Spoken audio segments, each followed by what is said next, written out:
भगवद गीता अध्याय 2 श्लोक नंबर 41। भगवान श्री कृष्ण कहते हैं जो लोग कर्म योग पर चलते हैं उनकी बुद्धि एक निष्ठ होती है, दृढ़ होती है, और जो लोग अस्थिर होते हैं उनकी जो बुद्धि है वो बहुत अलग अलग डायरेक्शंस में, बहुत सारी शाखाओं में बटी हुई होती है।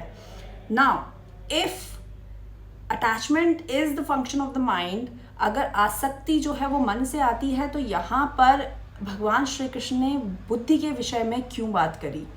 आसक्ति यानी कि जब हमारा माइंड बार बार किसी एक चीज़ के बारे में सोच रहा होता है, एक व्यक्ति के विषय में सोच रहा होता है, that is attachment, that is आसक्ति।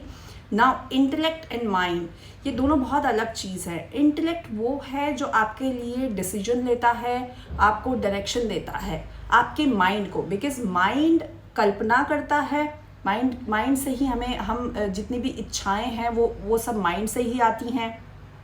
इंटेलेक्ट का काम होता है डायरेक्शन देना, बुद्धि का काम होता है डायरेक्शन देना, निर्णय लेना। फॉर एन एग्जाम्पल, आपके इंटेलेक्ट ने रात को सोने से पहले आपको कहा कि you have to wake up early, आपको सुबह जल्दी उठना है और ऑफिस जाना है। अदरवाइज आपके माइंड के लिए तो घर जो है सबसे रिलैक्सिंग प्लेस है, आप आराम से रहिए। बट नहीं, आपके इंटेलेक्ट ने आपके लिए डिसीजन लिया, आपको डायरेक्शन दी कि नहीं, आपको सुबह उठ के ऑफिस जाना है।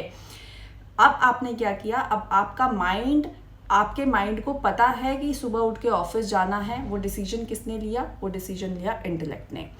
तो बुद्धि योग क्या होता है? बुद्धि योग होता है जब आपका इंटेलेक्ट, आपकी बुद्धि आपके मन को नियंत्रित करती है, यानी कि जो बुद्धि है वो ही आपकी आसक्ति को समाप्त कर सकती है।